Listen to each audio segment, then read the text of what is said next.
everybody, welcome back to Once Upon a Page. Today we are discussing character occupations in books. The ones we've written, interesting ones maybe that we've read about, ones that we avoid like the plague maybe, what we do when we find one that we don't know anything about. Ooh, good question. So we are going to start that discussion with what are the occupations that you have in your books? So I've got teachers, which is pretty obvious because my husband and I both have been teachers, and he is a teacher, so I have a lot to draw from. But then I also have like a receptionist. In my book coming out in December, I've got somebody who is actually working with some home health care agencies for the computer program that they use to clock their employees in and out when they go visit the patients. And I got that because I actually worked for a home health care agency, and I was like the timekeeper during a transition when we switched from one computer program to another. So a lot of that got put into my book. I love to draw on jobs and occupations that I've actually had in the past because I know what they're like. I have a lot of preachers in my books. I was going to say, I know you had a preacher and you've had camp counselors. Yeah, I've had youth ministers because I've been around those some, and I'm actually reaching the point where I'm having to do some research because I'm running out of jobs that I've actually had. So it would be fun to see if people could guess, like from our books after they read them. Now, has she ever actually worked in that occupation or not? I will give you the spoiler. I have not worked in any of the occupations. No. I have literally been a receptionist or a records room clerk. As far as my major jobs. Oh, and I worked at a Farm Fresh, which is a milk store. Kind of like a convenience store before they had the gas with them and everything. So just a little shop with like your bread and your milk and all the basics, and of course your cigarettes and lottery tickets. The basics. The basics.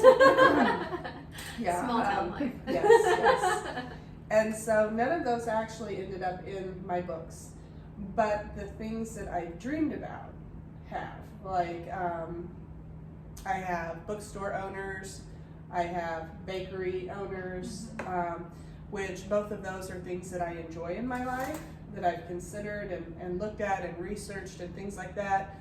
Not intending to open them, but just kind of that dreaming of what you might do kind of phase. I hope everybody does that, and that's not a weird thing that I do. No. And so my latest one that's coming out in July is a cupcake truck owner. I just think that's cool. Yeah. The whole food truck industry is, and the food shows and food competition shows, that's something that's always been interesting to me. So I put that in there, and I'm working on one with a professional wrestler. And I obviously have not been in professional wrestling. What? Yeah, I know. We're shocked. We're shocked. I do not have a secret identity. So that one's involving some research and stuff, but I'm having fun with it. Yeah. What you're in? Well, since I'm fantasy, there's not a lot of jobs I can really draw from, that I've done. But my husband was in the military for 9 years, and so I take a lot of stuff from him for the military aspect in my series. My dystopian, there is going to be like little trades that the people do. So and it is one of the main characters runs the bakery, which I have taught cake decorating, in the past, and I own a retail store, so I'm kind of, draw for that, and plus I craft.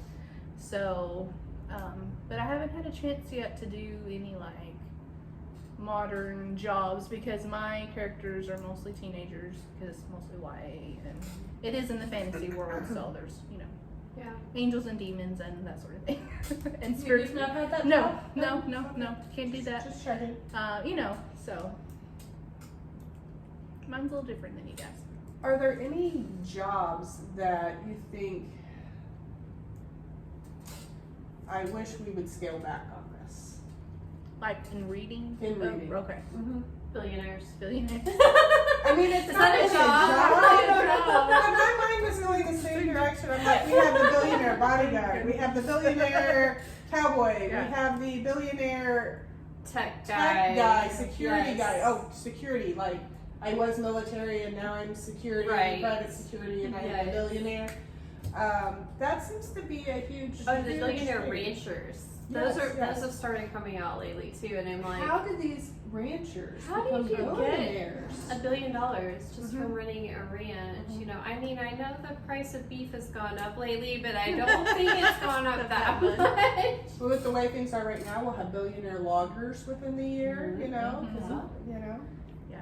Anybody with a tree on their property. Yes, yes. There's a lot of money in that. Mm-hmm. Yes. I try to steer away too much from like doctors because it is so complex, which is sort of funny because the last book I had come out had a nurse practitioner in it as one of my characters, but I have friends who are nurse practitioners that I could sit down and talk to. with and like pick their brains and say, okay, does this make sense? Would he actually do something like this? Would, you know, and so that wasn't as scary. And I'm sure I could go talk to doctors, but there's just so many different aspects of medicine out there. And if you tell somebody the wrong thing in Right. a book and they take your word for it, you know, Yeah, that would what be do you, good. Well, and you've got to make sure you're talking to the right people. Mhm. Because you can talk to an emergency room doctor about how they would handle a situation, and it may be very different from how the general practitioner or the specialist would handle it if those people were coming to their office for the exact same problem. right. So you could get very skewed Different. information if you are not specific enough in what you're going after. Right. So you think that's maybe why authors tend to stick with what they know when it comes to occupations or what they've done? They just kind of do the same things over and over?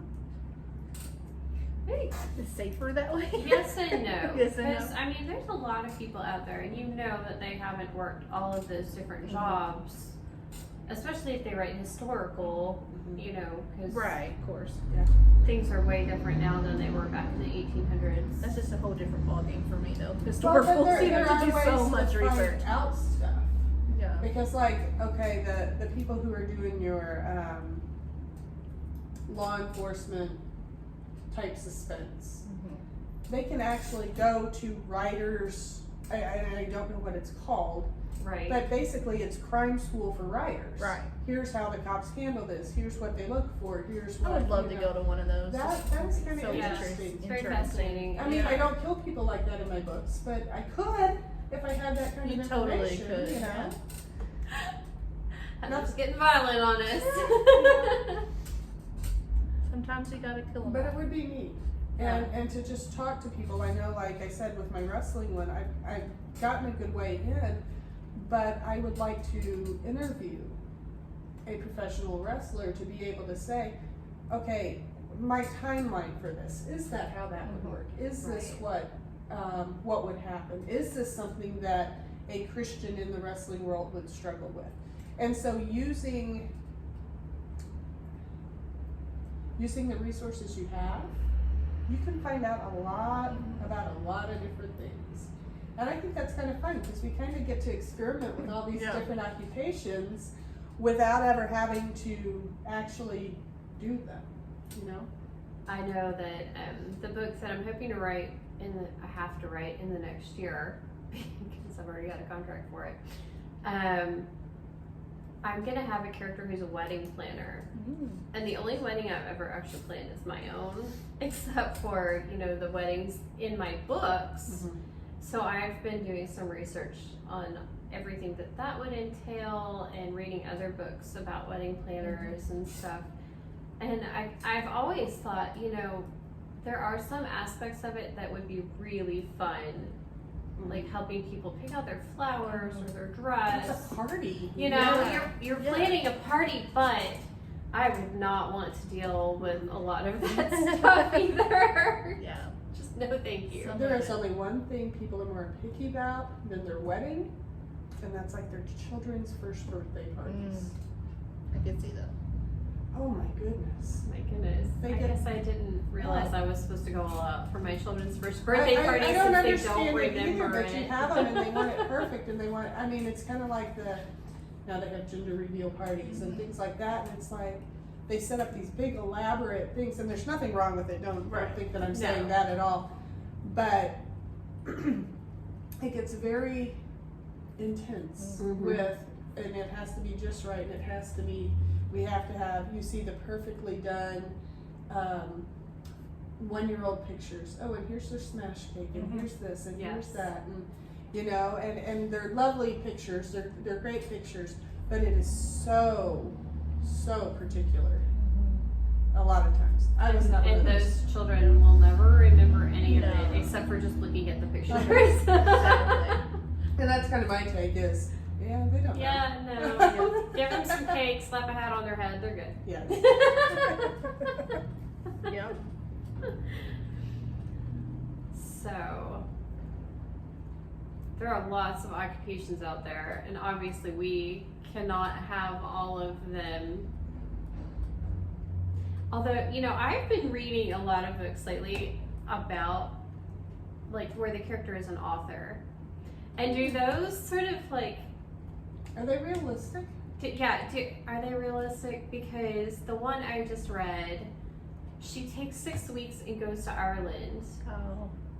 And I'm like, well, that would be really That'd be nice. nice. But Yeah, I would like after that. publishing only 4 books, I can honestly not afford to take 6 weeks and just go Yeah. spend it in Ireland. Yeah. You know, and that was her thing. And I was just like, you know, we have to be super careful even writing about writers, Mhm. even though we are writers, we're authors, and we have been published. You know, everybody's journey It's to that different. is different. And so that's another thing to think about too. Yeah. Like, even though we might have held this particular job, it might look completely different for somebody else too. So there's that aspect as well.